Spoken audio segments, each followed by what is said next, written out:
Alors je vais inviter la sœur Agathe, Nakobenga ndeko Agathe. là où elle est, qu'elle puisse passer Esika devant. zali aleka liboso. Même si tu ne sais pas de quoi il s'agit, mais acclame pour le Ato yebi Seigneur. na otenini ezali betela Yesu Parce maboko. que dans ce lieu, Dieu ne fait que des grandes choses. Po ete na esika nzambe aza kosala kama minene. Il n'y a que des grandes choses ici. Kaka makambo minene ndezoleka. Notre Dieu ne fait pas des petites choses. Nzambe na biso asalaka biloko ya mikie te. Alors, moi en premier Ngai moto ya liboso. et toute l'assemblée, Pe assemblée mobimba. nous sommes curieux d'entendre ce que Dieu a fait. Tolingi toyoka nini nzambe asali. Alors, maman Agathe, dites-nous qu'est-ce que le Seigneur a fait dans ta vie. Alléluia. Dieu est vivant. Oh, je suis tellement contente. Je ne sais même pas comment dire ça, comment me prononcer pour montrer que vraiment, je suis dans la joie. Naza vraiment na Devant esengo. vous, c'est un témoignage, effectivement. Je venais prier ici depuis il y a longtemps qu'on a commencé, mais après un certain temps, j'ai eu un petit souci de santé. En bref, je veux faire en bref. Donc, j'ai eu un cancer d'estomac. Et dès que on m'avait dit que j'ai un cancer d'estomac, je connaissais déjà la maison. J'ai appelé Papa Tony. Donc, quand on t'annonce que vous avez un tumeur bénigne et que madame, si on ne vous opère pas vite fait d'ici septembre, vous ne serez plus en vie. J'ai pris ça comme ça. Devant le médecin, je lui ai dit, je n'ai pas donné un aspect de tristesse et autres. Le médecin, il me dit, est-ce que madame, vous avez compris? Je dis oui. Mais pourquoi la majorité, quand on annonce ce genre de nouvelles, la majorité des gens, ils sont un peu déstabilisés ou bien, mais vous êtes restés comme ça zen. Je dis, mais on ne sait jamais, peut-être c'est pour témoigner la grandeur de Dieu. Donc j'ai dit ça comme ça, sans comprendre réellement qu'est-ce que je disais. Au fil des jours, et après le médecin, il a demandé à mon fils, est-ce que ta mère, elle a compris ce qu'on lui a dit? Mon fils, il dit, nous, notre maman, souvent, elle rencontre beaucoup de problèmes, mais elle se cache dans Dieu. Elle, pour tout c'est Dieu qui fait pour elle, donc nous, on est habitués. OK, on est sortis. Mais après un certain temps, je prenais ça comme ça. Le médecin, il m'a demandé de faire plusieurs examens. Et à la fin, on m'explique qu'on va t'opérer. Par rapport à la tumeur que tu as, on va te faire l'opération, on va enlever ça, on va faire ça, on va faire ça. Le jour qu'on m'a donné toutes ces explications-là, ça m'a fait mal. J'ai dit, j'ai 2 enfants à charge toute seule. Et si je pars, mes enfants là, donc comme si le ciel m'est tombé dessus, j'ai dit, j'arrive pas. Et j'étais toute seule quand je rentrais chez moi, j'étais au volant, en train de pleurer, en train d'essuyer les larmes, je pleurais. Et j'arrive à la maison, je me dis, si je monte, les enfants me voient déstabilisée, là, c'est pas bon. Comment je fais? J'ai pleuré et d'un seul coup, j'entends Papa Tony qui m'appelle. Vous ne l'avez pas appelé, mais c'est lui directement qui vous appelle. C'est lui qui m'a appelé. Sans être au courant de la situation. J'étais au volant, je lui dis, papa, regarde ce qui m'arrive. Au départ, moi, je l'avais appelé. Je l'avais appelé au départ pour lui dire qu'on m'a dit ça, mais je ne réalisais pas c'était quoi qu'on m'a dit. Mais c'est après qu'on m'a expliqué l'opération que je vais subir. On m'a dit, on va t'enlever l'estomac. Tu auras seulement... Je dis, non, non, non. Je dis, non, je ne le fais pas. Et quand j'arrive, quand Papa Tony m'appelle, franchement, j'ai bien pleuré. J'ai pleuré avant de parler. J'ai pleuré, pleuré, pleuré. Papa Tony m'a dit, pleure, ma fille, vas-y, pleure. J'ai pleuré. Après, je lui ai expliqué, j'ai eu tel ou tel, on a dit ça. Il dit, ma fille, t'inquiète pas, Dieu est avec toi. Je dis, OK. Donc, quand on m'annonce, et quand on a cherché à me faire l'opération, donc, effectivement, à la fin, j'ai dit, avant l'opération, j'ai dit, non, moi, je ne m'opère plus. Les gens là, c'est là où on entendait, les médecins, ils sont en train de bouffer l'argent pour tuer les gens. Il y a la franc-maçonnerie, il y a ça, il y a ça. Je dis, je préfère qu'on va enlever d'autres. Non, non, non, je refuse. Les médecins, j'ai dit à tous les médecins, les chirurgiens, ils ont dit que nous, on se retrouve normalement, on est en réunion pour savoir que tel jour, on va opérer telle personne. Donc, il y a tout le monde, il y a l'oncologue, le chirurgien, tout le monde qui sont là pour programmer. Donc, et moi, j'ai dit au chirurgien, non, moi, je ne veux pas me faire opérer. Mais madame, vous allez mourir. Je dis, c'est pas grave, je vais mourir, mais je ne peux pas. Donc, quand je regarde le chemin qu'on m'avait fait pour l'opération, je dis, non. Je refuse. Après un certain temps, ma soeur m'a dit, va te laver peut-être. Mange, j'ai mangé. Après, j'ai dit, je veux me laver. Je vais dans la salle de bain. Un certain temps, je suis tombée. Je commençais à vomir du sang, des cailloux. On est parti à Josny. On arrive à Josny. Dès qu'on m'a vu, on a dit, non, non, prenez-la. Directement, on m'a pris, on m'a dit, elle est anémique, elle n'a plus de sang. On m'a mis les perfusions, donc on m'a perfusé 4 sachets de sang parce que ça n'allait plus. Quand on a essayé de regarder, ils ont dit, ben non, elle est de Meaux. Donc il y a son dossier, elle a déjà un dossier qui est à Meaux, donc il faut le ramener à Meaux parce qu'ici, nous, on ne peut rien faire. Je dis, non, vous pouvez me soigner, vous. Il dit, non, non, non. On a appelé l'ambulance, on est reparti à Meaux. On arrive à moi, on a regardé l'état, on a dit, madame, ne joue pas avec ta vie, il faut qu'on t'opère. Après, je crois qu'en temps, papa Tony m'a fait comprendre, Agathe, moi j'ai déjà vu des gens qui n'ont pas d'estomac et qui vivent. Je dis, c'est un peu difficile. Donc, il se passe dans notre vie, Dieu, il te fait un programme pour t'aider.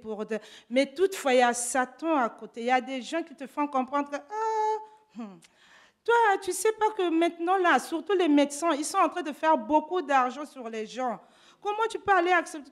Moi, franchement, donc après, j'ai dit encore au chirurgien que non, je ne prends pas l'opération. Alors, quand on m'expliquait l'opération, on me disait, l'opération, là, si ça se passe bien, 2-4 jours, tu sors.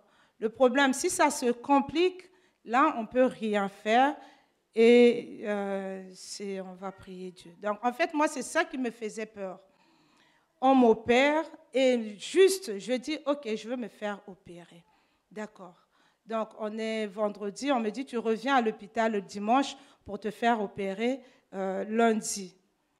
Les médecins, ils ont fait le nécessaire. Mais comme j'étais partie avec cette idée au bloc, donc l'opération a vraiment duré. Au lieu de 4 heures, je suis rentrée à 8 heures jusqu'à, je crois, 17h36.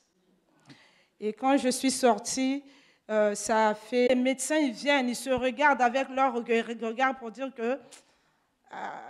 souvent, ils disent rien. Quand je les regarde, moi, au fond de moi, je dis... Seigneur, je m'accroche. Je sais que tu es sur ton trône. Je sais que tu es sur ton trône. C'était tout comme... Est-ce que nous pouvons acclamer pour le Seigneur? Maman Agathe, et aujourd'hui alors, où nous parlons, cancer, tumeur. Aujourd'hui, je viens de faire mon 3e contrôle. Il n'y a pas de trace de cancer. Est-ce que tu peux acclamer pour le Seigneur? Oh, est-ce que tu peux acclamer? Lève-toi et acclame, donne gloire à Jésus. Eh, bien-aimé. Vous savez, de la même manière que papa avait laissé la sœur pleurer, il lui a dit pleure, on lui a laissé parler. Parce qu'elle devait parler pour qu'on écoute. Notre sœur vient de la mort. Elle-même, elle était déjà dans les griffes de la mort. Et tu as des nouvelles à gauche, à droite. Bernard Tapie, son frère, la mort l'entourait. Et le mot qu'on entend là, tu meurs. Donc, Okokufa, tu meurs. Tu meurs. Donc Jésus l'a arraché de la mort. Est-ce que nous pouvons donner gloire à Jésus? Alléluia. La Bible dit, Confiez-vous en l'Éternel, vous serez affermis. Confiez-vous en ses serviteurs et vous réussirez. Elle a été dirigée par les directives et la prière de l'homme de Dieu. Et il y avait cette couverture-là. Et la prière de la foi l'a couvert. Et aujourd'hui, nous la voyons vivante, en bonne santé, et plus de traces de tumeur. Aujourd'hui, tu vis. Ce n'est plus tu meurs, mais tu vis. Et acclamons pour Jésus. Alléluia. Pour qu'on comprenne encore bien, pour qu'on comprenne bien la gravité de la situation dans laquelle elle était, notre sœur, pour te comprendre. Docteur Josiane avait suivi un peu son dossier. Pour te comprendre la gravité, alors, on a Docteur Josiane. En tant que médecin, qu'elle nous explique où est-ce que la sœur elle était et comment Jésus s'est glorifié dans sa vie. Alléluia. Donc la sœur Agathe vient de faire le résumé. On va revenir sur l'iconographie des images. C'est beaucoup plus parlant. La sœur a présenté en 2021, début 2021, des douleurs épigastriques, des douleurs d'estomac communément appelées. Elle est allée voir son médecin qui a fait une prise de sang qui a mis en évidence une anémie sévère. Suite à cette anémie, le médecin a demandé des examens complémentaires, à savoir une gastro-œsophagie, donc une endoscopie de l'estomac. Ils ont découvert de manière fortuite une tumeur maligne. Maligne, ça veut dire quoi? Maligne, ça veut dire que c'est mortel. Wow. Donc la tumeur s'étendait sur 5 cm, 2 cm de profondeur et plus ou moins 7 cm de largeur, ce qui représente plus ou moins 1/5 de son estomac. Alors, on va revenir sur la dia ici. Suite à ce diagnostic, effectivement, la sœur vous a dit, elle est tombée dans les ruses de l'ennemi. Donc, l'ennemi s'est mis à mettre des images dans sa tête, d'autant plus que quand l'homme de Dieu a prié pour elle, elle se sentait bien. Effectivement, j'étais présente durant sa délivrance. Son visage avait changé, son dynamisme avait changé. L'esprit est tombé, l'esprit est sorti devant nous. Effectivement, au niveau spirituel, elle était guérie. Amen. Mais plusieurs chrétiens, malheureusement, imaginent que la guérison spirituelle est automatiquement suivie d'une guérison physique. Dieu guérit, Jésus-Christ guérit, les médecins soignent. Amen. Donc l'examen a montré qu'il y avait une tumeur. Il fallait un contre-examen pour montrer que la tumeur est partie. Ce n'est pas subjectif. Si c'est un médecin qui a diagnostiqué, le médecin doit aussi diagnostiquer la guérison complète. Donc, suite à ça, la sœur a eu beaucoup d'appréhension. Elle a dit non, je crois en mon Dieu. Nous croyons tous en Dieu. Et elle est retournée chez elle. Elle a accepté de faire de la chimiothérapie, mais pas de chirurgie. Donc, pour elle, non, on ne m'opère pas. D'autant plus qu'elle avait des appréhensions par rapport à ce qui courait dans les journaux, dans les médias. Elle a été suivie par un médecin un peu étrange qui lui a conseillé de se soigner avec du jus de citron. Du jus de citron, du repos, voilà. Donc, suite à cette cure de jus de citron au repos, la sœur a développé une hémorragie cataclysmique digestive, voilà. Donc, elle a perdu plus ou moins 1 litre, voire 2 litres de sang. Le lendemain, elle se faisait hospitaliser aux soins intensifs pour recevoir 4 poches de sang. Une poche de sang, c'est 500 millilitres. Donc, elle a perdu beaucoup de sang. La deuxième alerte que notre Seigneur lui a donnée, c'est par rapport à son frère, comme elle a dit. Donc, elle a failli mourir d'une hémorragie. Son frère est décédé. Et voilà, donc la sœur a décidé, avec les conseils de l'homme de Dieu, de se faire opérer. Comme elle vous l'a expliqué, ce n'est pas une chirurgie facile. Ça, c'est son estomac. Donc, la tumeur était située juste là. Et le scanner préopératoire a mis en évidence que le premier scanner montrait que la tumeur était localisée à l'estomac. Mais elle a perdu 4 mois. Et en 4 mois, il y avait 3 ganglions qui se sont présentés. Donc, elle courait en métastase ganglionnaire loco-régionale. C'est déjà un mauvais pronostic. Elle avait perdu un peu de temps. Donc, elle voulait expliquer, ce n'est pas une chirurgie évidente, malheureusement. Le tube digestif est bourré de bactéries. On peut s'infecter en post-opératoire. L'estomac a été enlevé et on a restructuré l'intestin à l'œsophage. Donc, elle n'a plus d'estomac. C'est dans l'estomac que se fait le brassage alimentaire, mais aussi tout ce qui est digestion de certaines substances, absorption de certaines substances. Donc, sur les conseils de l'apôtre et tout ce qu'elle a pu vivre, la sœur a endossé son bâton de pèlerin. Elle a compris, je suis guérie spirituellement, maintenant je veux guérir physiquement. Ce n'était pas un parcours facile. pouvez voir les tuyaux qui sortent de partout. Mais moi, ce qui m'a vraiment fortifiée dans l'expérience de la sœur Agathe, c'est son sourire. Elle n'a pas perdu le sourire. Alléluia. Mais alors, pas du tout. Elle a passé 1 mois à l'hôpital, elle n'a jamais perdu le sourire. Et alors, pour finir, après un aussi lourd parcours, la sœur a fait son scanner post-opératoire. Le dernier scanner qui a été réalisé à 2 années, c'est-à-dire ce mois-ci, le 15 de ce mois-ci, a montré qu'elle était indemne de toute maladie. Il n'y avait plus de métastases ganglionnaires, plus de cancer. Alléluia. Voilà, donc la sœur est complètement guérie.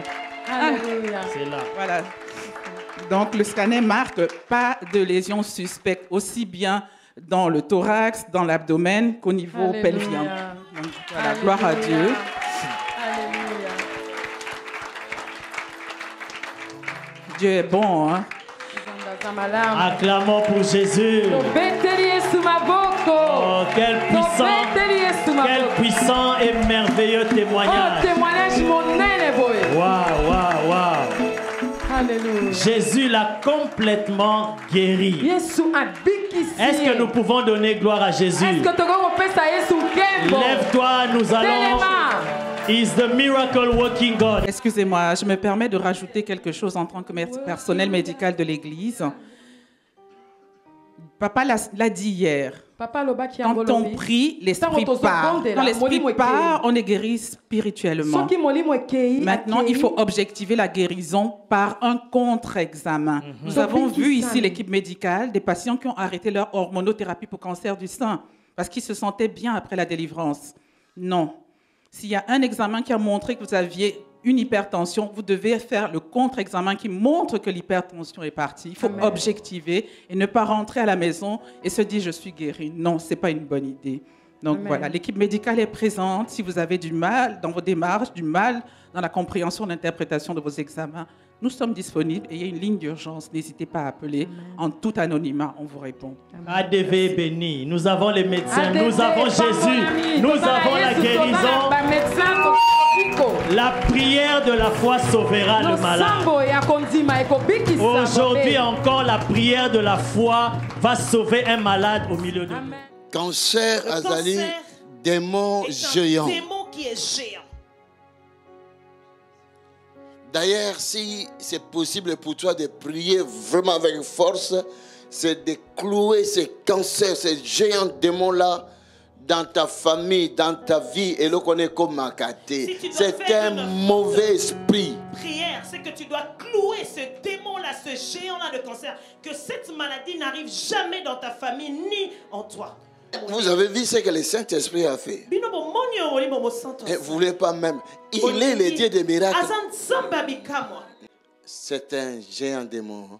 Il faut quitter la. Et ce démon doit descendre sous les pieds de la croix. Il faut marcher les colos et les scorpions, les Nous devons marcher sur les scorpions, sur les serpents. Il faut détruire la louange. Tu dois détruire ce démon par ta louange. Il faut acclamer le Seigneur. Il faut élever le Seigneur. Alléluia. Il faut que la croix de Christ ait la kisake. Et il faut que la croix de Christ démontre la guérison des hommes. Mais démon et cancer. Mais le démon de cancer. Je ne loue pas le démon de cancer, mais je te démontre. C'est un esprit mauvais. C'est un esprit mauvais, ce démon. Quand j'apprenais sur les catégories des esprits de maladie, la première maladie que moi je connaissais dans ma tête, c'était le sida. Parce que c'est une maladie et comme les gens décrivaient le sida comme une maladie incurable. Mais quand j'ai demandé à Dieu les clés de la guérison, la guérison du sida, je n'ai pas tardé de recevoir les clés de la guérison du sida. Et na moni ba délivrance ya sida ezoleka lokola mutu aza na migraine simple. Et j'ai vu les délivrances de sida qui passent comme si quelqu'un est délivré d'une simple migraine.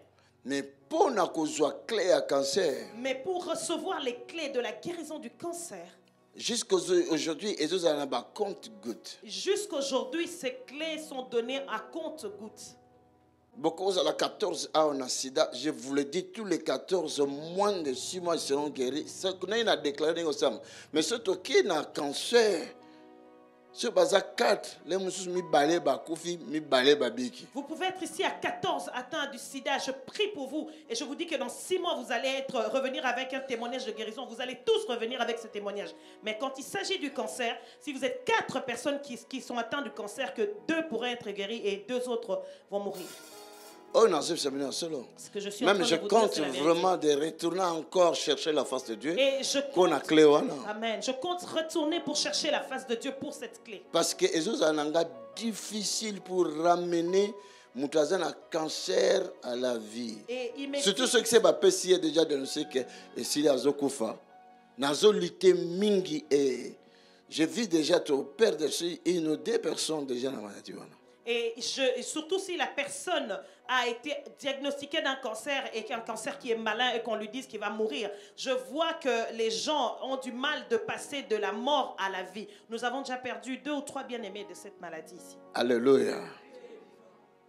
Donc, ce qui tout le monde peut se témoigner. Quand nous voyons quelqu'un venir témoigner de la sorte. Et en plus, détailler complètement de guérison. Tous les détails de ce qui a été posé comme diagnostic. Il faut glorifier le nom du Seigneur. Glorifier le nom du Seigneur. Au moins, il y a pas émotion parce que je sais, c'est moi qui priais tout le temps pour elle. Et pour moi, quand j'étais en train de danser avec elle, j'étais ému parce que moi, je priais tout le temps pour elle. Il y a des nuits où je n'arrivais pas à dormir. Parce que nous avons Landa, avec le docteur Josiane, nous avons Landa, direct évolution maladie. Parce que j'étais en train de suivre avec le docteur Josiane l'évolution de sa maladie. Mais j'ai l'impression que vous n'avez pas compris. Bon, ça va, bon, comprendre après. Peut-être que vous allez comprendre après. Le Seigneur nous donnera la grâce de comprendre. Et le Seigneur nous accordera la grâce de comprendre ce qu'il est en train de faire ici. Amen. Amen.